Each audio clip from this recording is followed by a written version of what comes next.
et on va pouvoir démarrer. Donc, juste en introduction, quelques petites informations. Donc, je le redis pour celles et ceux qui sont connectés. De toute manière, ça se voit quand on se connecte. Le webinaire est enregistré pour que, voilà, pour que des personnes qui n'ont pas pu être présents puissent le voir en replay. Ou qui ne peuvent pas rester toute la durée. Merci déjà à toutes et à tous de nous rejoindre aujourd'hui. Voilà, on est très heureux de vous accueillir. On va vous demander pendant la présentation de couper vos micros. Il y aura un temps d'échange de questions-réponses à la fin.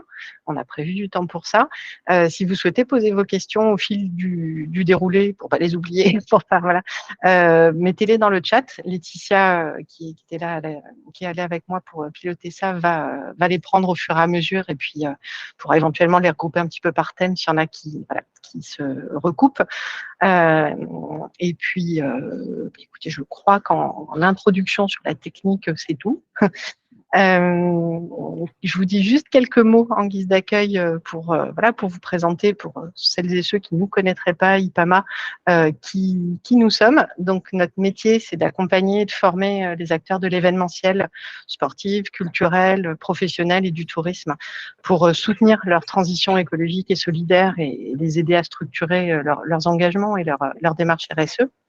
On est une équipe de consultants et de formateurs répartis sur tout le territoire et experts des sujets à la fois RSE et événementiel. Pour ma part, au sein d'IPAMA, je pilote l'organisme de formation. On adresse un certain nombre de sujets. Je vous invite à consulter notre catalogue de formation sur le site internet. Le sujet de l'alimentation responsable, nous a été demandé en fait. C'était des sollicitations récurrentes.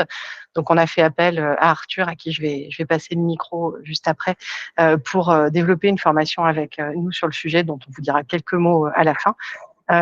Et puis, on est aussi tout à fait en mesure de répondre à des besoins de formation sur mesure. Je vois qu'il y a plusieurs personnes qui ont suivi une formation qu'on a fait avec le collectif des festivals engagés du Sud-Est, le COFIS, la semaine dernière, sur la mobilisation des équipes, par exemple. Donc voilà, n'hésitez pas, si besoin, à nous faire part de vos attentes. Voilà, donc vous voyez notre belle équipe. Arthur, je vais te passer le micro si tu veux te présenter et nous dire pourquoi on a fait ça avec plaisir. Oui, c'est pas le plus intéressant du webinaire, mais je vais quand même prendre une minute pour me présenter. Donc merci beaucoup d'être venu, merci beaucoup Marie-Liesse et l'équipe d'IPAMA de me laisser collaborer avec vous sur ces sujets-là. Donc je m'appelle Arthur Le Cercle, d'où je viens, j'ai un double diplôme d'ingénieur entre l'école polytechnique et AgroParisTech. On va dire ingénieur généraliste très spécialisé sur les enjeux, sur les sujets de biologie et d'agronomie. J'ai travaillé pendant 6 ans dans le consulting RSE, dans un cabinet de conseil qui s'appelle Utopie, que peut-être certains d'entre vous connaissent, qui travaille sur les stratégies RSE des entreprises, des collectivités, et qui est, j'aime pas trop le mot de la logique de concurrence, donc on va dire qu'il y a un cabinet dans l'écosystème et complémentaire avec IPAMA. Donc j'ai travaillé au sein de ce cabinet dans le pôle alimentation et consommation responsable, où j'ai pu développer cette vision de l'alimentation durable dans le cadre des entreprises. Et c'est ce dont je vais vous parler aujourd'hui. Et depuis 2 ans, j'ai un peu changé de trajectoire. On va dire que j'ai donné une dimension plus artistique et associative à mon parcours professionnel. Donc, je commence une carrière musicale et en parallèle, j'ai cofondé une association qui s'appelle Music for Planet, qui travaille sur les enjeux de durabilité dans le secteur musical, tout acteur confondu, et sur les sujets d'inspiration environnementale via la musique. Donc si cela vous intéresse, n'hésitez pas aussi à aller jeter un œil sur le site de notre association qui s'appelle Music for Planet. Et donc, dans le cadre de mes activités aujourd'hui et depuis cette année, je collabore avec IPAMA en tant qu'intervenant indépendant sur les sujets d'alimentation responsable dans l'événementiel. Et aujourd'hui, je vais vous animer ce webinaire qui est, on va dire, une version assez synthétique d'un module de formation qu'on a développé. Donc, on n'aura pas vocation à aborder tous les enjeux et en profondeur, mais on souhaitait vous donner un aperçu de ce qu'on pouvait vous proposer et vous donner déjà quelques clés d'entrée sur ces sujets d'alimentation durable dans l'événementiel. Marie-Lise, je te redonne la main pour présenter un petit outil. Oui, juste rapidement, on va au fil de la présentation de manière à ce qu'il y ait un petit peu d'interactivité. Vous posez 3-4 petites questions. Donc là, vous pouvez, avec un petit outil, vous connecter sur WooClap, donc soit en scannant le QR code qui vous est proposé avec votre téléphone portable, soit en allant sur le site internet donc, qui est mentionné, wooclap.com. Et dans ces cas-là, vous rentrez le code de l'événement, donc les lettres OHOTTU.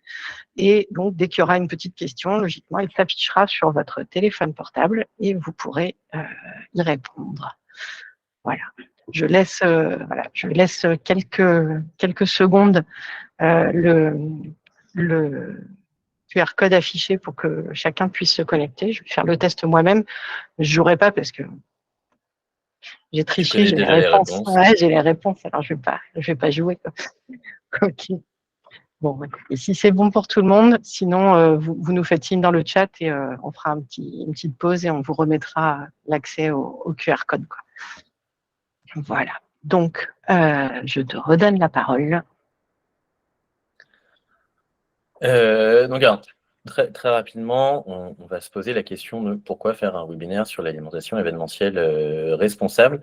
Et justement, grâce à WooClap, on va vous laisser la main. Et en 30 secondes, une minute, si on vous dit alimentation événementielle responsable, qu'est-ce que ça vous évoque? À quoi vous pensez? Normalement, il y a plein de mots qui devraient s'afficher à l'écran. Alors, je vais mettre pour que ça s'affiche au fur et à mesure. Hop, pardon. Hop là, voilà. C'est plus sympa.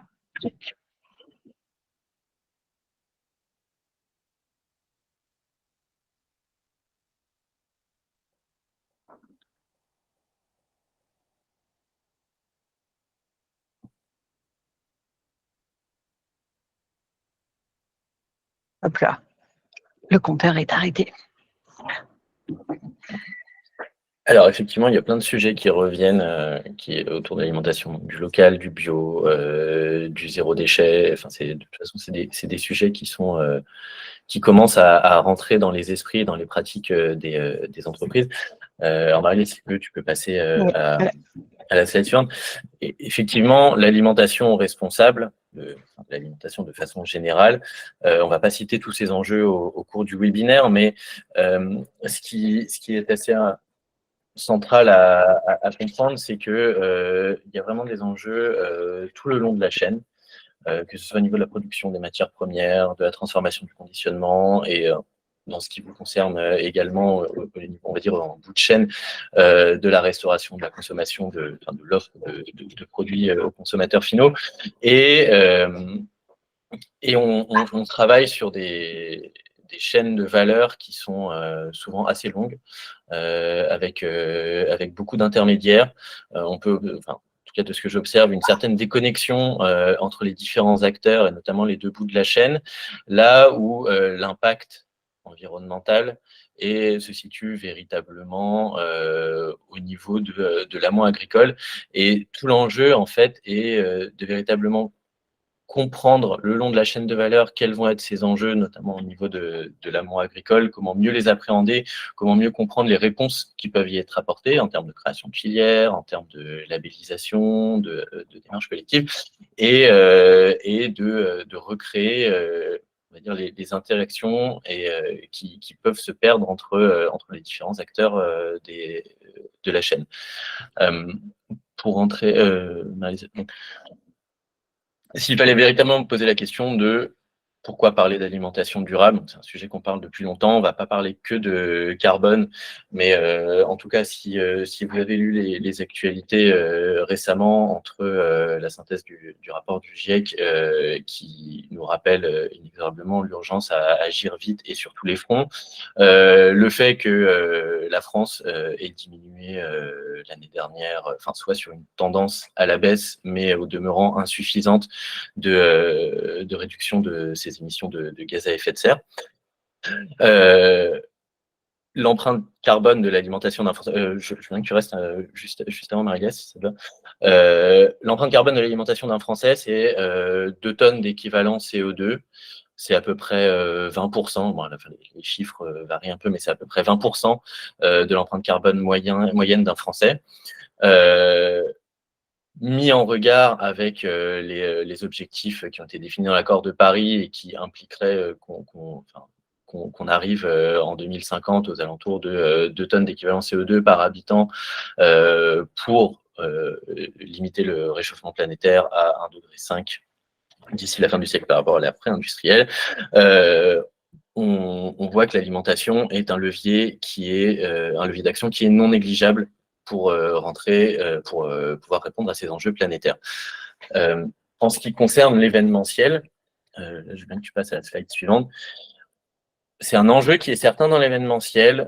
C'est pas, vous le savez vous-même, ça va dépendre du type d'événement, ça va dépendre du type d'acteur. Je ne sais pas exactement tous dans quelle structure vous travaillez.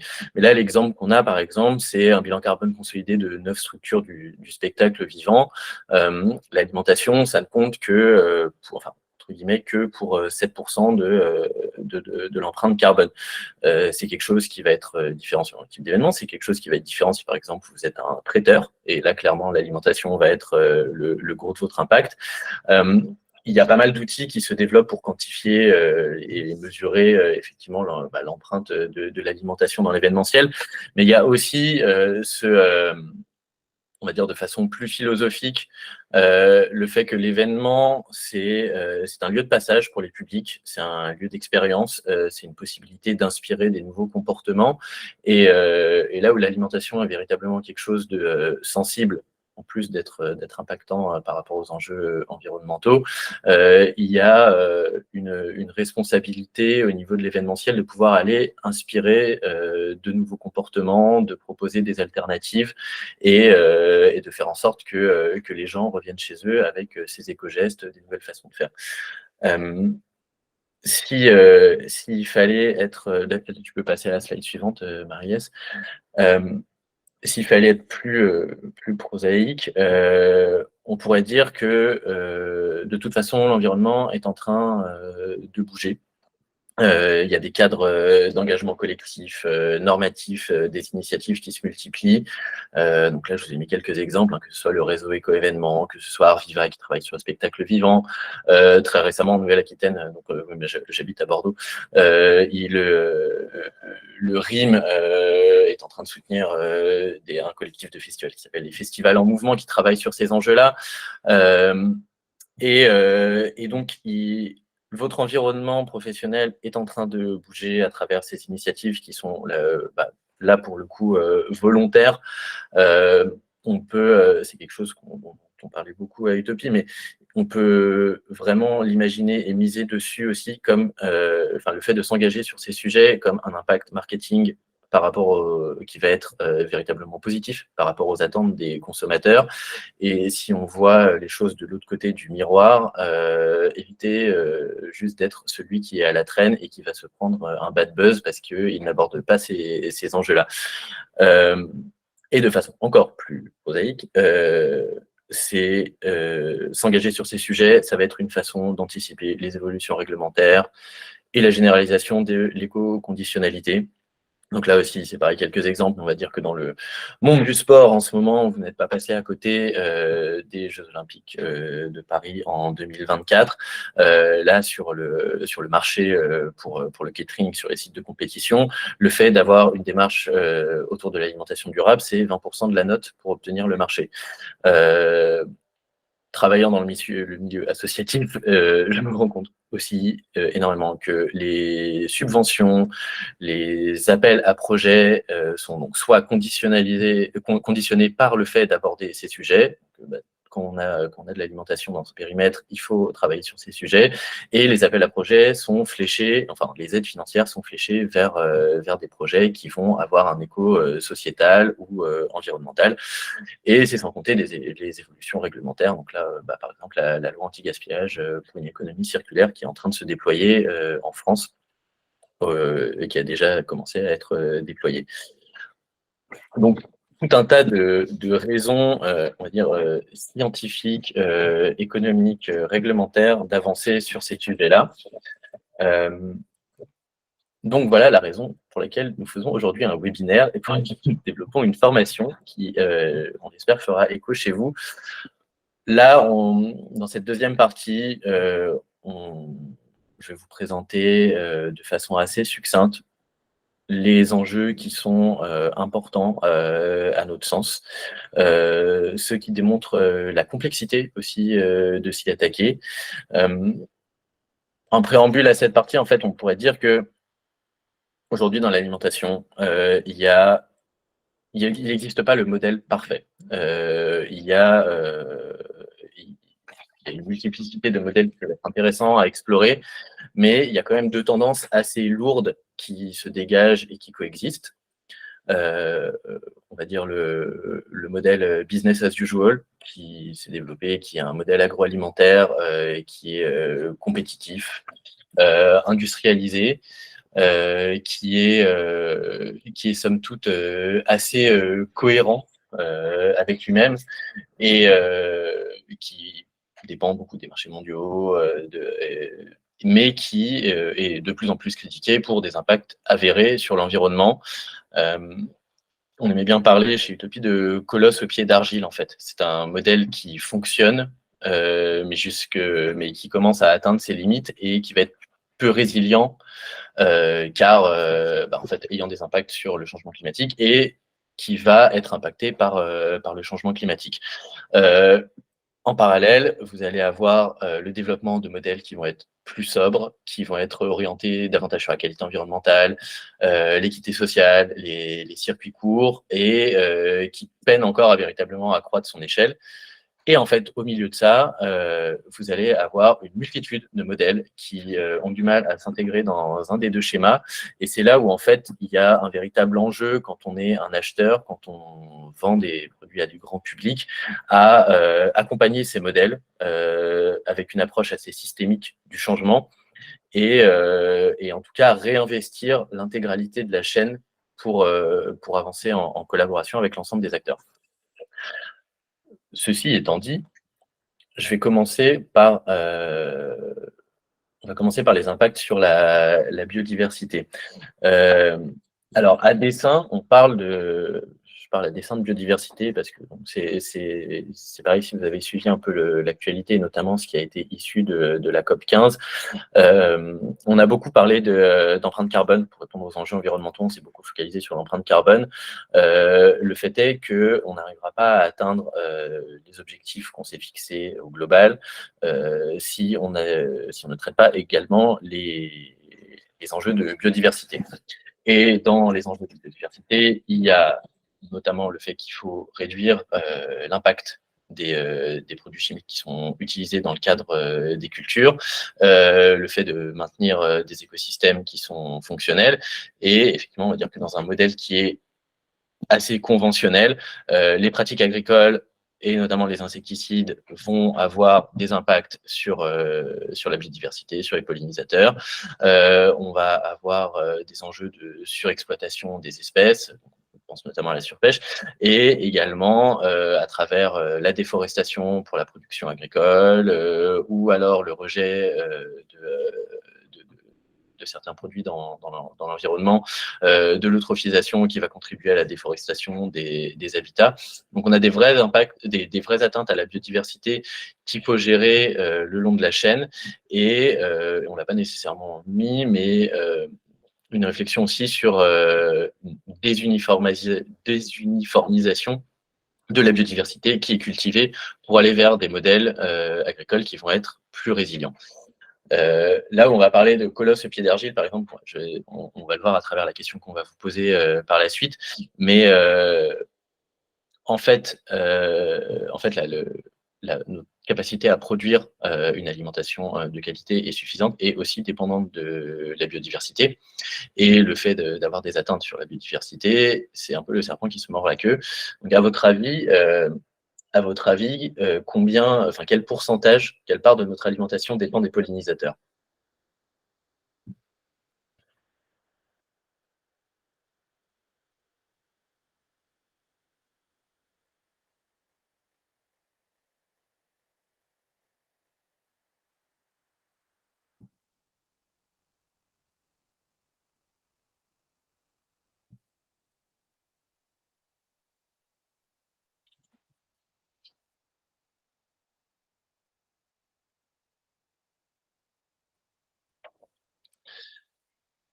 Alors effectivement, la majorité, en fait, vous connaissez déjà les enjeux, mais oui, il y a, en tout cas, ce que l'IPBES, qui est l'équivalent du GIEC pour la biodiversité, souligne, c'est que si plus de 3/4 des principales catégories de cultures dépendent dans une certaine mesure de la pollinisation animale, les cultures qui dépendent véritablement des pollinisateurs, c'est à peu près 35% de la production mondiale d'alimentation.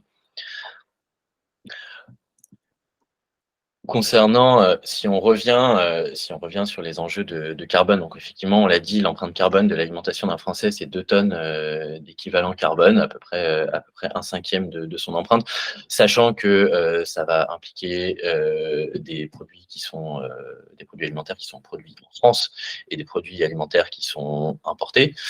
Si on se concentre sur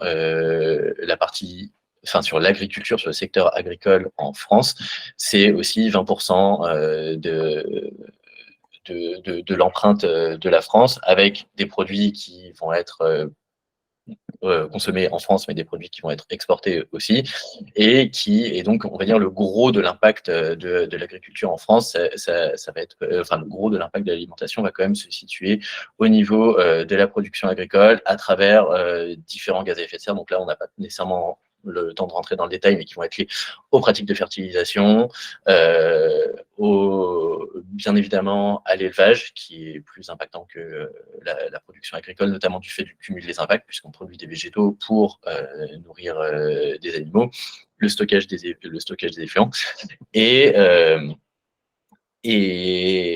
on va avoir également, donc tu peux passer sur la slide suivante, Maria, si tu veux, d'autres enjeux, enfin on va dire une accumulation des émissions à travers la logistique, du fait de la saisonnalité des produits, des questions bien évidemment comme des circuits courts, mais c'est là où c'est important de souligner que malgré la façon dont je vous présente ces enjeux, c'est des enjeux qui sont complexes, qui demandent des réflexions entre les différents acteurs, des réflexions qui ne sont pas uniquement sur les pratiques, mais qui sont, on va dire, logistique et de collaboration. Typiquement, la question du dernier kilomètre, elle est centrale quand on va vouloir développer une offre qui est locale. En fait, quel système de logistique on va mettre en place pour éviter qu'on ait tous les producteurs à qui ça va revenir plus cher en fait de livrer des produits, et comment on va, par exemple, faire de la mutualisation pour pouvoir diminuer l'empreinte du transport. Donc, en tout cas, un impact carbone qui est non négligeable et qui appelle à des vraies réflexions. Dans les solutions, il y a plusieurs approches pour gérer ces enjeux sur l'amont agricole. Tu peux passer à la slide suivante, Marie-Agnès. Il y a, et notamment quand on est en bout de chaîne, comme je pense une majorité d'entre vous, c'est pas toujours évident d'aller influer directement sur les pratiques agricoles et les chaînes logistiques d'acteurs de la chaîne qui sont situés nettement en amont de vous. Alors bien évidemment, c'est des choses qui se font, qui demandent beaucoup de travail, de développer, de réinvestir les filières et de développer des filières.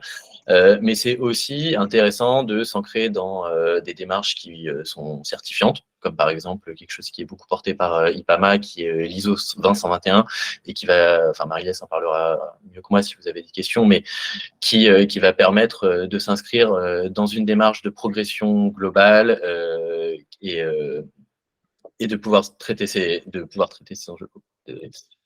à travers un cadre normatif ou certifiant. Il peut y avoir aussi une différenciation selon les aliments, en disant, comme le fait ce traiteur qui s'appelle Tout est bon, en disant sur tels aliments, on va privilégier plutôt de l'AOP, de l'IGP, sur les féculents, on va être plutôt bio, en tout cas, on va raisonner en local. Et même si on pousse, si on pousse les choses, comme le fait un des festivals qui est accompagné par IPAMA qui s'appelle Jazz à Vienne.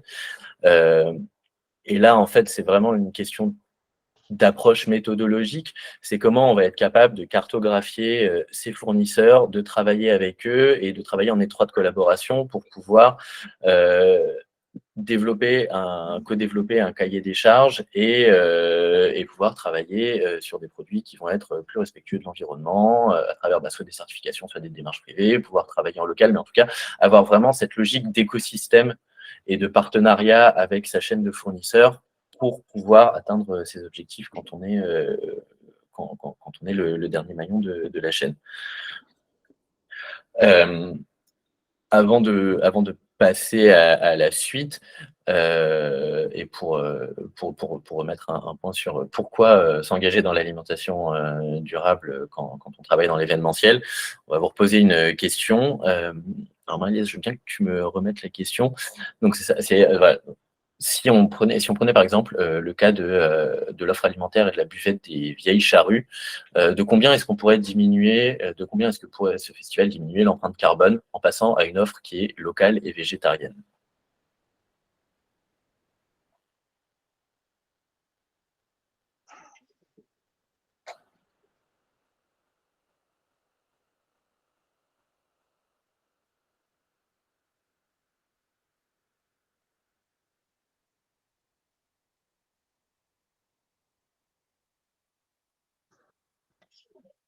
Et oui. Effectivement, c'est 15%. Donc ça, c'est ce qui, somme toute, par rapport aux enjeux sur lesquels on travaille, est clairement non négligeable. Sachant que on est bien d'accord que selon les événements, ça va pouvoir varier. Donc ça, c'est un chiffre qui est issu du rapport du Shift Project sur le rapport qui s'appelle Décarboner la culture. Et donc, je vous invite à lire la synthèse, si vous travaillez sur l'événementiel culturel et de façon plus large, parce que on va dire que c'est plus des cas modèles, quoi. Et dans le cadre, en tout cas dans le cadre de la quantification carbone, il y a aussi beaucoup d'outils qui sont en train de se développer, de se standardiser, qui vous permettent, vous, d'évaluer l'empreinte carbone de votre événement quand vous le concevez ou a posteriori, que ce soit l'ADER, que ce soit SIDS de Arviva ou, par exemple, le calculateur de la Fondation Planète. On va continuer très rapidement sur cette partie de l'amont agricole. Aujourd'hui, en fait, c'est assez pratique parce qu'avec l'actualité, en ce moment, j'ai l'impression que ce qu'on vous raconte est énormément pertinent et va forcément faire écho à des choses que vous avez lues. Mais bien évidemment, l'enjeu de l'eau est quelque chose qui devient particulièrement prégnant, pressant, notamment, et avec notamment le fait que certaines productions vont demander une forte ressource en eau.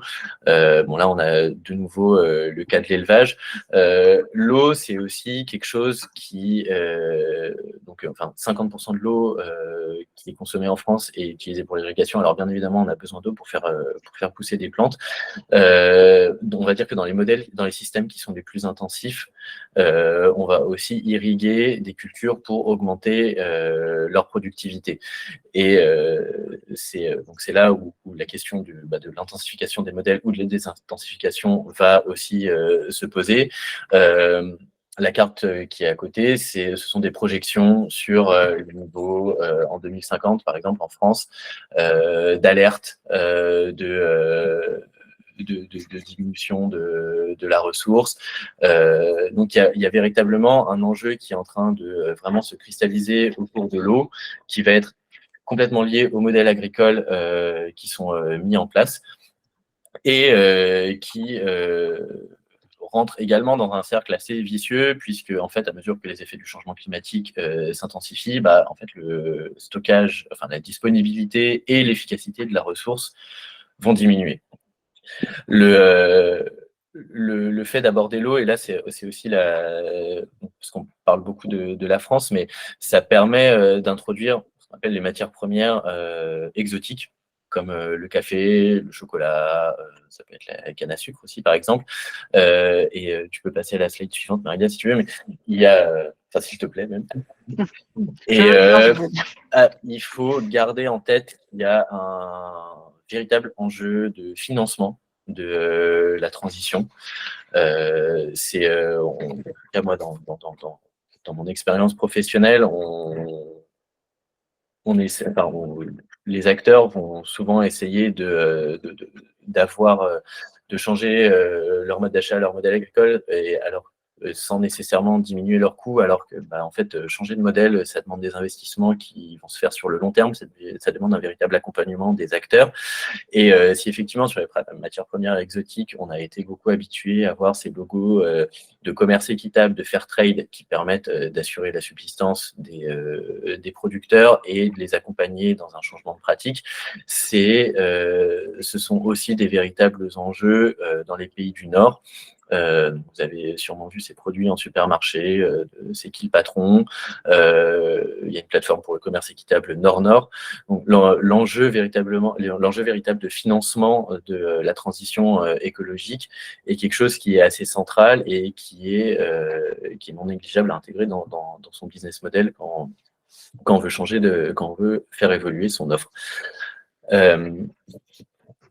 Donc voilà à peu près pour les enjeux sur l'amont agricole. Alors je sais qu'on aborde très très rapidement parce qu'on a envie que vous puissiez reprendre le travail à l'heure. C'est des choses vous pourrez poser vos questions et puis c'est des choses qu'on développe nettement plus dans la formation en termes d'illustration de contenu théorique. On va continuer avec quelques enjeux qui sont particuliers. Pardon ? Il y a une petite question. Il y a une question, oui, j'avoue, je les vois pas bien. C'est le pourcentage de perte et de gaspillage, puisque tu vas aborder ce sujet sur tout le long de la chaîne. Étendons un peu à la chaîne.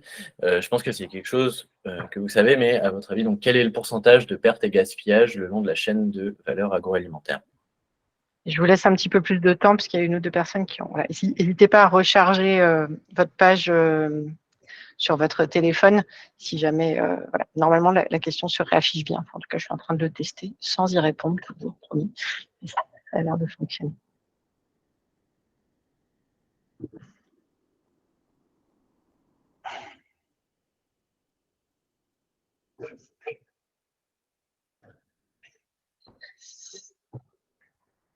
Allez, encore 5 petites secondes pour répondre.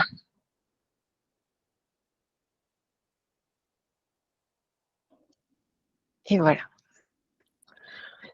Donc effectivement, 30%, c'est un peu un paradoxe, mais effectivement, on jette le long de la chaîne le tiers de ce qui est produit. En France, ça représente 10 millions de tonnes par an. C'est à l'échelle individuelle, un individu jette 135-140 kilos de nourriture par an.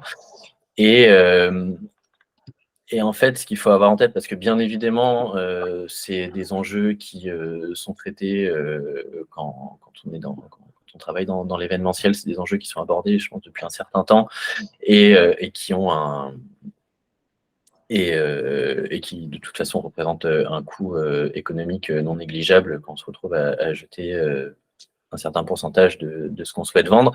Ce qui est important d'avoir en tête, c'est qu'il y a quand même un effet cumulatif, à savoir plus on jette tard dans la chaîne, parce que ces 30%, ils vont s'étaler de la production à la transformation jusqu'à la distribution. Le fait de valoriser en compost quelque chose qui a été produit à destination de la consommation, par exemple, ça a beaucoup moins de sens que de valoriser des coproduits de l'amont agricole. Parce qu'en fait, tous les impacts cumulés de de production, de transformation, de logistique, se retrouvent en bout de chaîne. Et donc, on va dire, les bonnes guidelines qu'on va retrouver dans les pratiques, en tout cas dans l'événementiel, c'est la première chose, ça va être bien évidemment d'éviter les pertes. Alors, on vous a mis quelques illustrations dans la slide suivante. Là, par exemple, c'est un festival qui s'appelle le Dub Camp. Et une des choses qu'ils mettent en place, eux, c'est de limiter le nombre de repas servis par les stands, d'avoir une estimation pour déjà contracter l'offre et éviter qu'on arrive avec une offre qui est trop importante par rapport au public. Il y a bien évidemment par la suite la valorisation pour la consommation à travers les banques alimentaires, les entreprises qui proposent de faire des intermédiaires pour du non alimentaire. Je pense que c'est des entreprises déjà vu le nom. Et enfin, la valorisation, que ce soit en compost ou en énergie. Donc là, c'est pareil, il y a le festival Mars Attack à Marseille qui travaille beaucoup là-dessus. Vous pourrez aller regarder ce qu'ils font, mais qui en tout cas ont bien développé le compostage des restes alimentaires. Et également, si vous voulez creuser davantage ce sujet, le Rêve a sorti ce guide anti-gaspillage alimentaire sur l'événement. Et si je ne me trompe pas, IPAMA est co-rédacteur de ce guide. Non, pas du tout. Non, pas du tout. Je confonds avec on travaille avec eux sur la fresque de l'événementiel, effectivement. Donc, okay. On a bien un partenariat avec eux, mais sur la fresque de l'événementiel. Autant pour moi. Il n'y a pas de souci. Je te passe à la suivante. Ouais. Et enfin, dernier enjeu assez central quand on va parler d'alimentation, qui va être bien évidemment le plastique. Le plastique, le gros enjeu est traitement lié au pétrole. D'ici 2050, c'est estimé à représenter à peu près 15% du budget du carbone mondial. Du budget carbone mondial. Il y a un véritable enjeu de recyclage de ce plastique aussi. On estime qu'il y a à peu près 9% du plastique qui est recyclé à échelle mondiale, ce qui est clairement insuffisant par rapport à son empreinte.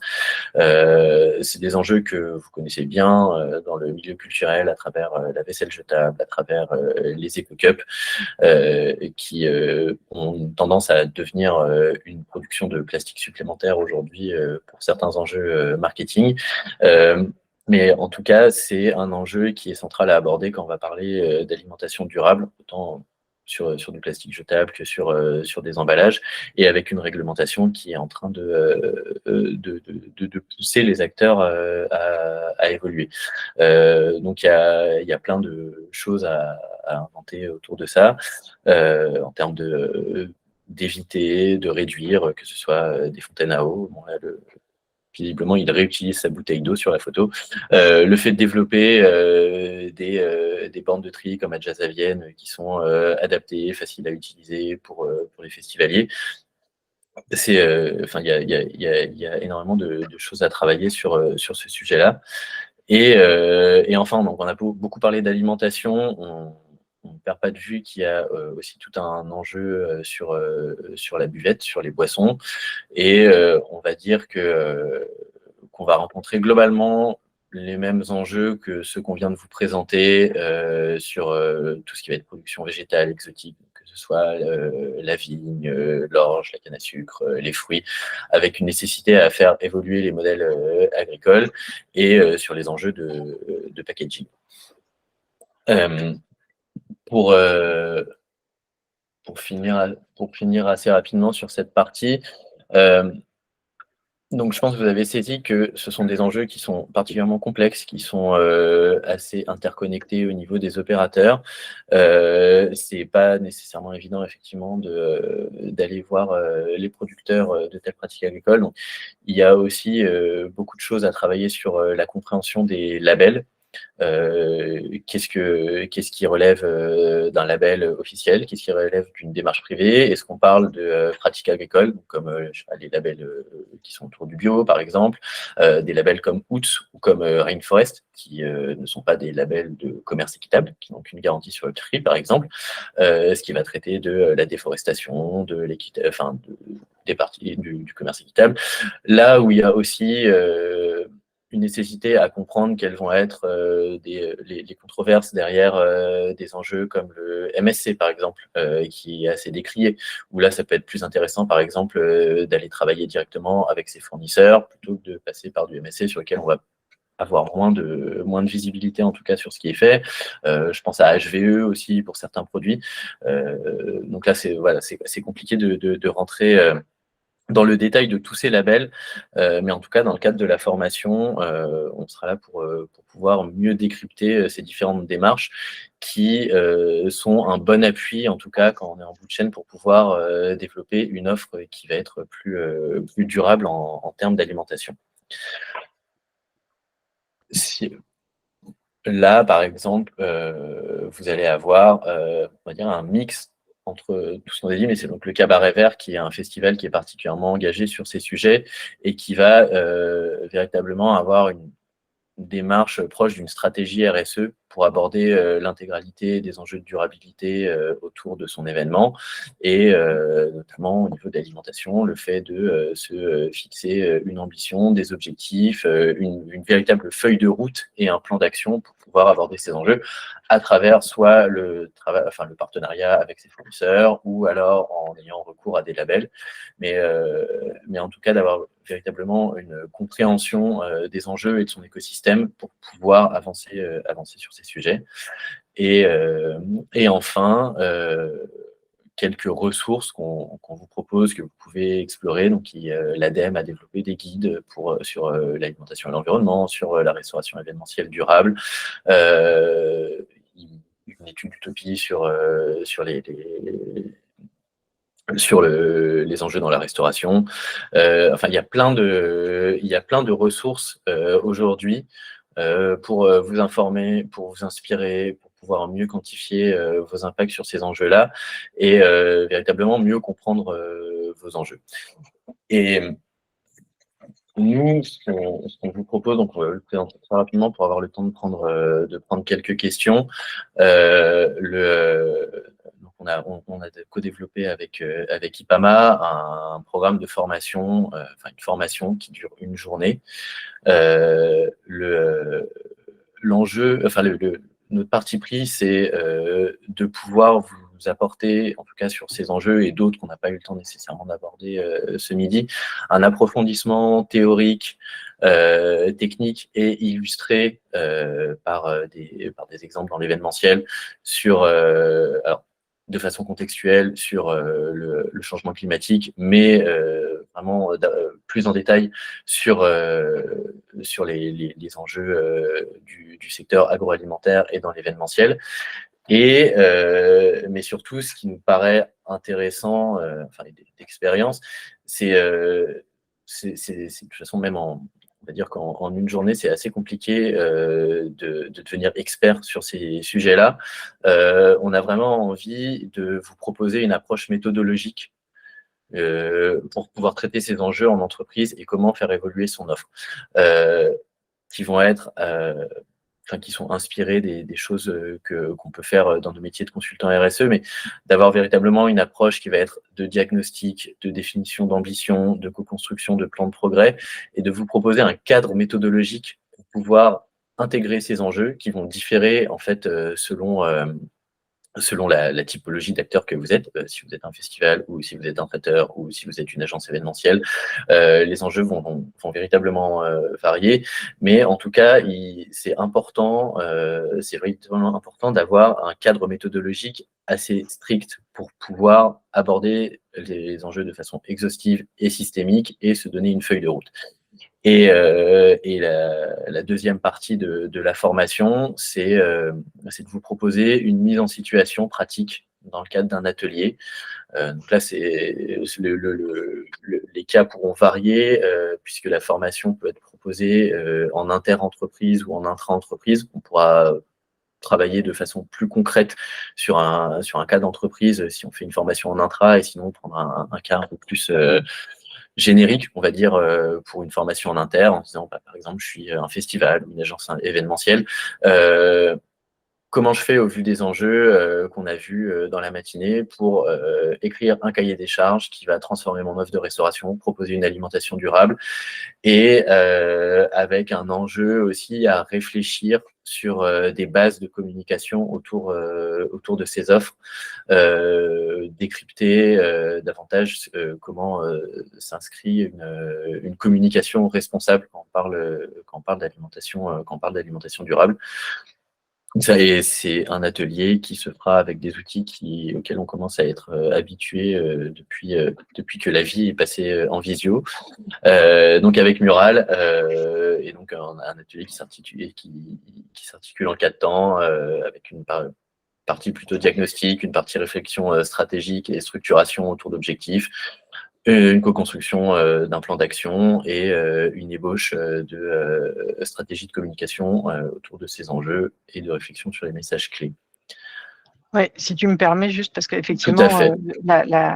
cette formation pourra être en inter-entreprise, en tout cas, on la proposera en distanciel. Après, en intra, évidemment, on peut se déplacer et venir dans les organisations, ça c'est à voir, quoi. Mais voilà. Donc ça, c'est particulièrement pour les ateliers en distanciel. Voilà. Merci, Voilà, Arthur, je suis d'avoir aussi tenu rentré dans les temps. Je suis désolé, j'ai parlé plutôt vite. Sur le replay, on pourra mettre au ralenti. Sur le replay, on pourra mettre avec un ralenti, ça se fait très bien.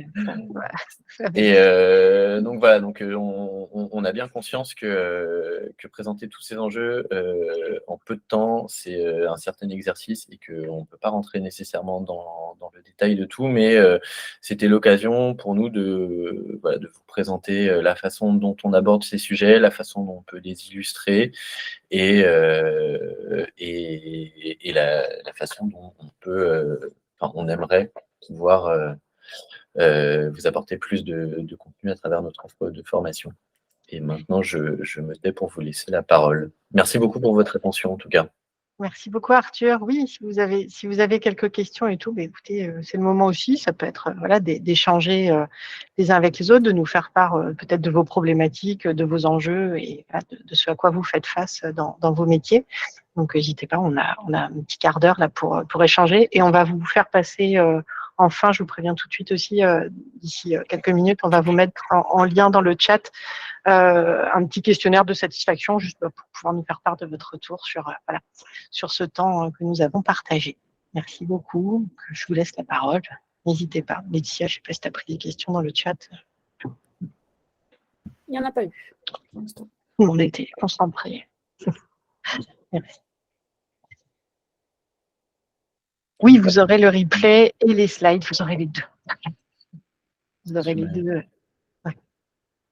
Ariel, oui. Oui, dans une de vos diapos, il y avait la carte de France concernant le manque d'eau. Est-ce que vous pouvez juste dire le noir correspondait au fait qu'il y allait avoir un gros problème ou pas? Alors, c'est des projections. Ce sont des projections et à 2050, 2060. Et je vais ressortir ça. En noir, ce sont les limites. C'est des projections sur les limitations du droit d'utiliser l'eau. Non, attendez. Je prends l'inverse.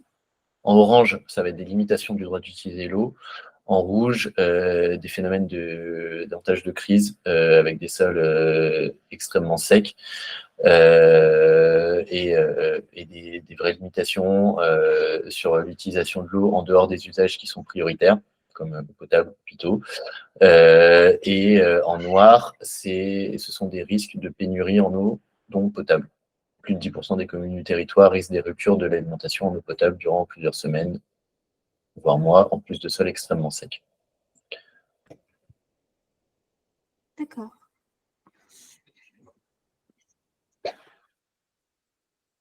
Alors, juste une information que j'ai eue par mon producteur local. Il faut savoir qu'aujourd'hui, les agriculteurs, les éleveurs de bêtes ont en tout cas pour cette année 2023, ont la possibilité de tirer dans les nappes phréatiques et tout ça, alors que les producteurs les maraîchers n'ont pas le droit. Voilà, donc c'était la bonne nouvelle que m'a annoncé mon maraîcher vendredi dernier.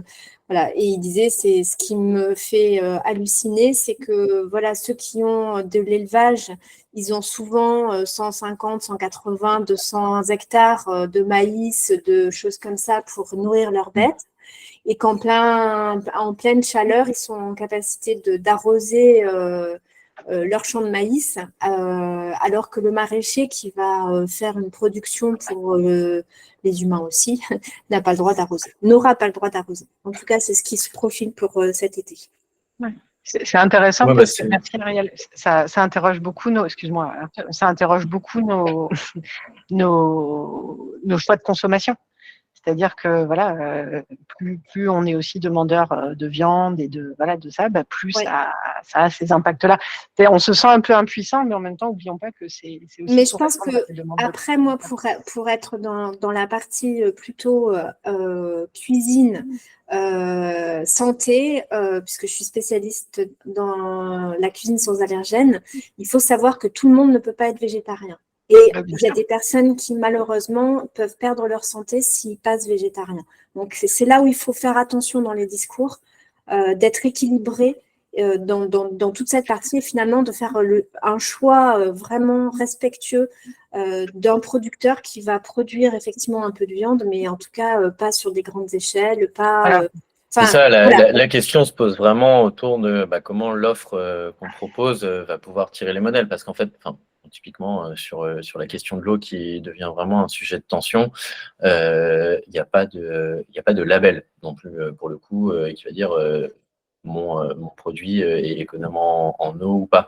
Le vrai enjeu, c'est de pouvoir développer un modèle alimentaire qui va être davantage végétal, davantage local, ou en tout cas avec une logique territoriale de production, davantage de saison, qui va permettre de modifier assez drastiquement le paysage agricole pour pouvoir en fait avoir recours aux leviers agronomiques de diversité, d'assolement, de rotation, tous ces leviers en fait agronomiques qui eux vont permettre de diminuer les pressions en eau, les pressions par rapport aux ravageurs.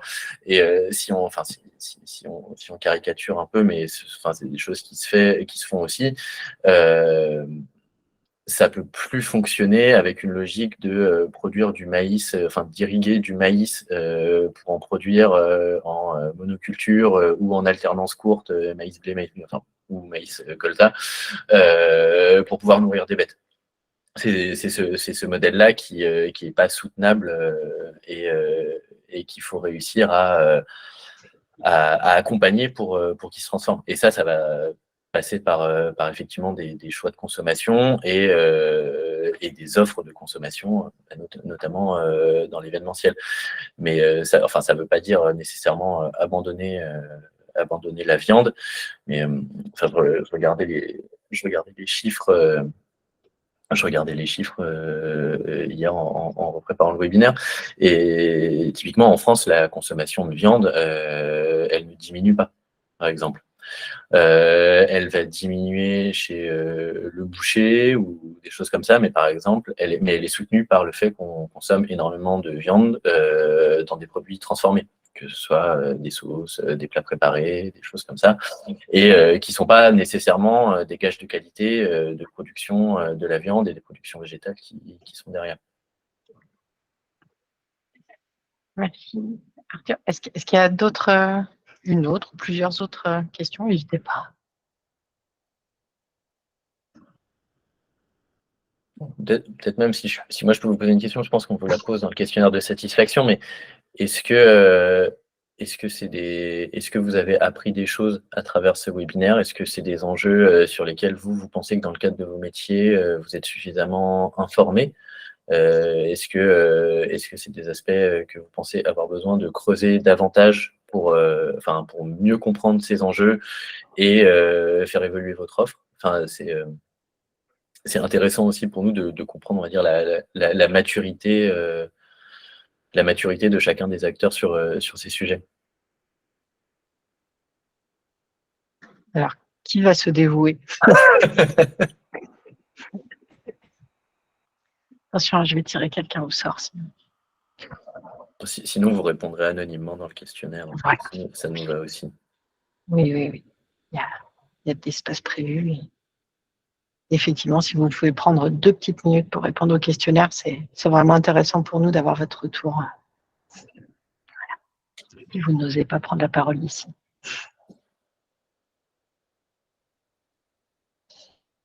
Merci Laetitia de me remettre. Bon, écoutez, s'il n'y a pas de questions, s'il n'y a pas plus de questions, on va vous remercier. Moi, je tiens vraiment à te remercier, Arthur, très, très chaleureusement pour avoir préparé ce webinaire avec nous et l'avoir animé. Merci à toutes, à tous pour votre participation. J'espère, j'ai hâte de voir vos retours dans le webinaire. N'hésitez pas à nous contacter si vous souhaitez échanger sur ce sujet ou sur d'autres. On est à votre disposition pour ça. Je vous souhaite à toutes et tous une très belle journée. Bon après-midi. Merci beaucoup. Merci beaucoup. Merci. Bon après-midi. Au revoir.